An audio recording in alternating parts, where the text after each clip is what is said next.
Hey everyone, this is Dan, also known as Dan Central on YouTube.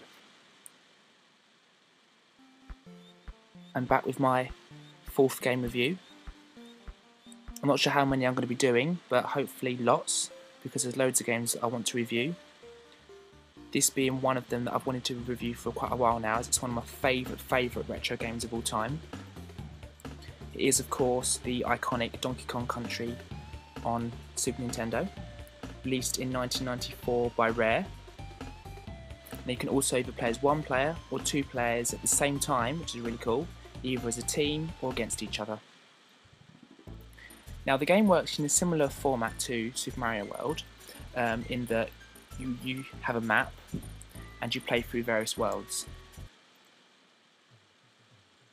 The levels differ quite a lot. You can get snow levels, industrial levels, forest levels, and so on.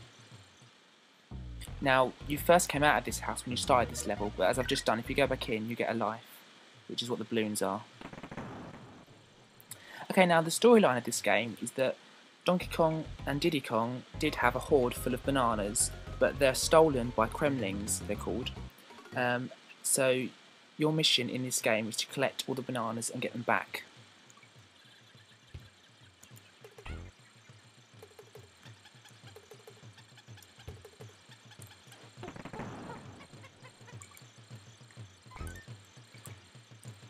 Now there are various letters scattered around each level that spell the word Kong, and if you collect all of them, then you get an extra life. There's also various bonus stages in this game, some of which are hidden quite well, so you have to try and find them, which give you the opportunity to get extra lives and other cool things. Now this that I'm riding is a rhino called Ramby. He's a good guy that helps you get through the levels. And there's 4 of these good guys in the game. There's obviously, as I've just said, Ramby, the rhino that I'm riding. There's also a shark called Engard, an ostrich called Espresso, and a frog called Winky. Now this is one of loads of special stages. Now we've already got an ostrich one. I don't know if you remember me collecting it, but I've already got one. So I'm going to go for that because then I'll have 2. So I've just collected 3 espressos. I don't like coffee, by the way, alright? No, seriously. So that means if I get one more, I go on Espresso's special stage with it, the ostrich, and try and collect loads of lives. So.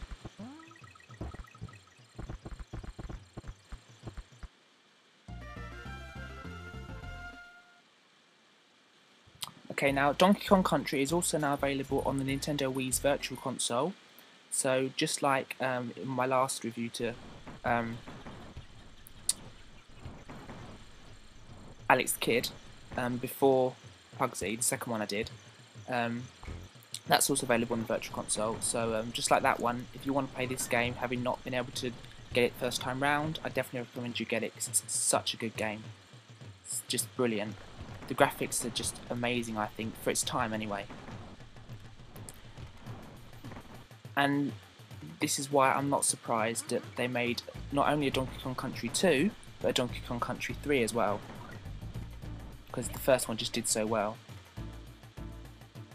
The third one on the Super Nintendo though is quite difficult to get for a good price on eBay, for example.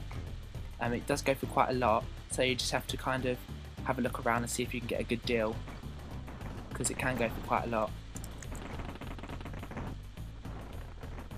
Definitely worth getting. The second and third ones are really good, so I definitely recommend them.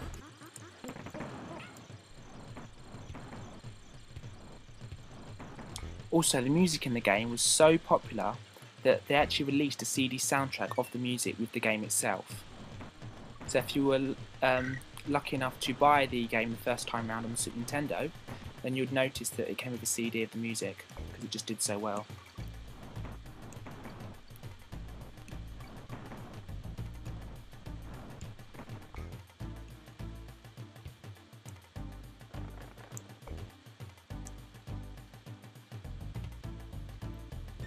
Okay, and I collected every letter of the word Kong, so I get an extra life.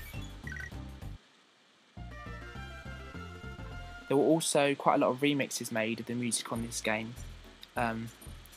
which you will find actually if you go on ocremix.org. You'll find quite a lot, not just of Donkey Kong Country, but also a lot of Sonic stuff, and loads of Mega Drive and other Sega games, which are really good.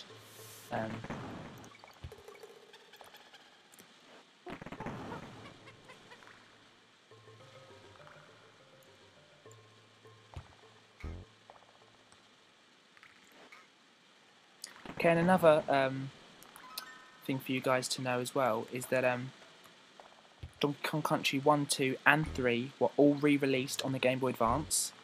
So if you don't have a Nintendo Wii, but you do have a Game Boy Advance and you want to try out these games, they are available on Game Boy Advance. They were ported over. Again, you might be able to find them in a second-hand game shop or just try eBay and they'll be on there. I do actually have Donkey Kong Country 2 for both the Super Nintendo and the Game Boy Advance. There's not a lot of difference, so it doesn't really matter which one you get it on, I don't think. But it is quite awesome to play it handheld, like if you're in the car or something and you're going on a long journey. It's quite nice to play it handheld.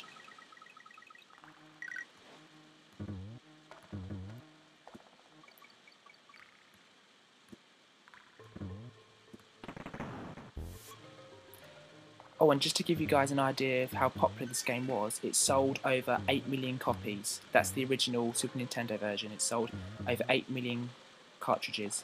So that just gives you some sort of idea as to how successful it was.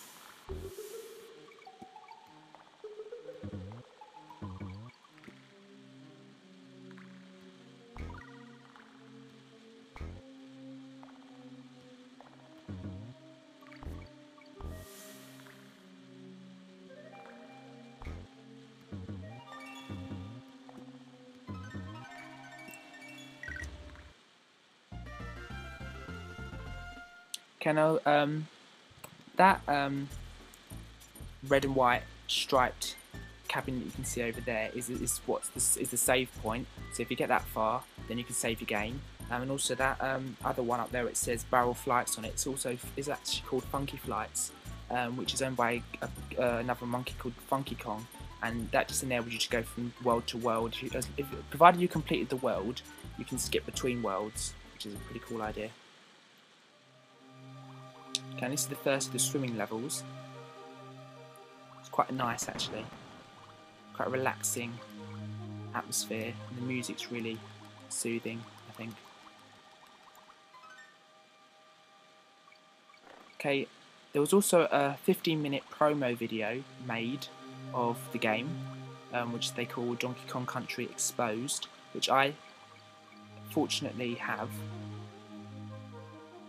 Bought it off eBay, so.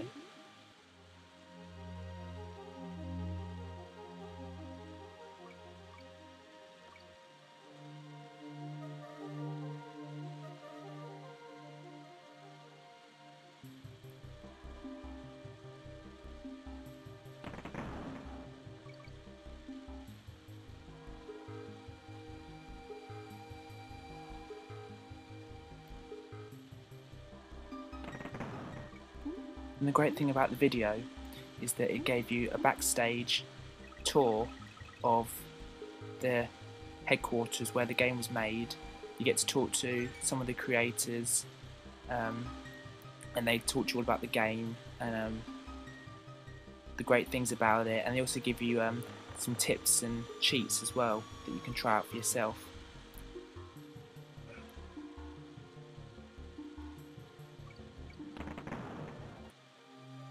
So it was a really interesting watch actually.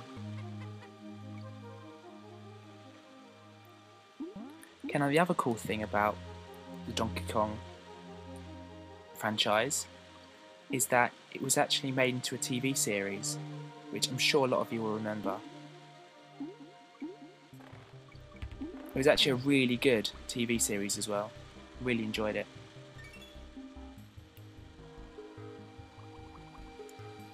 I'm sure you can find the episodes of it on YouTube if you do a search. Okay, so that's all I've got time for, unfortunately, guys. Basically, as I was just talking about, this is Funky Flights, and you can't do it if you haven't completed a world. But say you've completed every world, and you go into a world and you suddenly think, oh, I didn't want to go in that world, I want to go in the one next to it.